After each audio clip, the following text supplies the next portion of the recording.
नमस्कार मंडळी, जय शिवराय, जय भीम. आज आपण आपल्या ब्लॉगमध्ये पाहणार आहोत महाडमधील अतिशय जुनी सुमारे 107 वर्षापूर्वीची भगवानदास बेकरी.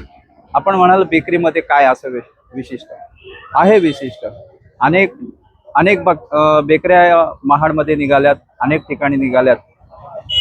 अगदी आत्ताच्या युगाप्रमाणे त्या बेकऱ्या झालेल्या आहेत. मात्र ही भगवानदास बेकरी गेली 107 वर्षापासून जवळजवळ आता त्यांची तिसरी पिढी सांभाळत आहे. आपण आज पाहणार आहोत महाडच्या या बेकरीची खासियत. आपण वरती बघू शकताय, हे जे दोन फोटो आहेत, ज्यांनी बेकरी सुरू केली ते कैलासवासी भगवानदास मधुर शेठ आणि त्यांचे पुत्र बाळकृष्ण भगवानदास शेठ यांनी ही बेकरी सांभाळली. त्याच्यानंतर आज हीच बेकरी त्यांचे नातू सांभाळत आहेत आणि दोघेही नातू हे सांभाळत आहेत.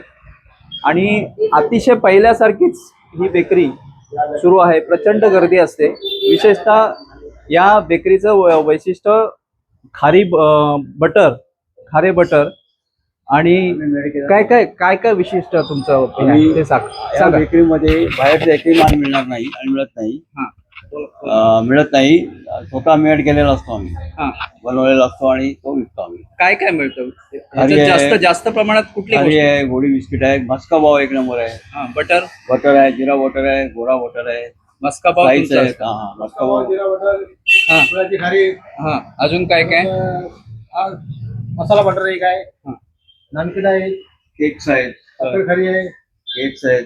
एवढ्या वर्षापूर्वीपासून तुम्ही आपण सांभाळताय, याबद्दल काय थोडक्यात काय सांगाल? महत्वाचं असं की आम्ही बाहेरचा माल काही घेत नाही आणि देत नाही, विकत नाही. पार्ला बिस्किट वगैरे आमच्या मिळणार नाही. बाकी कंपनीचा कुठला माल मिळत नाही, आमचा स्वतः मिळत असतो. आणि या बेकरीचं आता आधुनिकीकरण झालेलं आहे.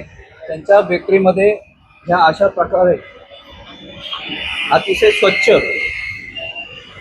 आणि जो बटरखाना म्हणतो आपण बेकरीचा, तो अतिशय स्वच्छ दिसतो. आपण अनेक ठिकाणी बघतो, पण भगवानदास बेकरी ही 107 वर्षापूर्वीची जरी असली तरी यांचा जो बटरखाना जो आहे ना, तो इतका स्वच्छ आहे, तो आपण पाहू शकताय. त्यामुळेच ही बेकरी अतिशय प्रसिद्ध आहे. महाडच सोडा, पण आजूबाजूची जे तालुके आहेत त्या ठिकाणाहूनही या ठिकाणी दररोज शेकडो ग्राहक या बेकरीमध्ये येत असतात आणि बटर असो, मस्का पाव असो, टोस्ट असो, हे घेऊन जात असतात. तर ही होती महाडची 107 वर्षापूर्वीची जुनी भगवानदास बेकरी.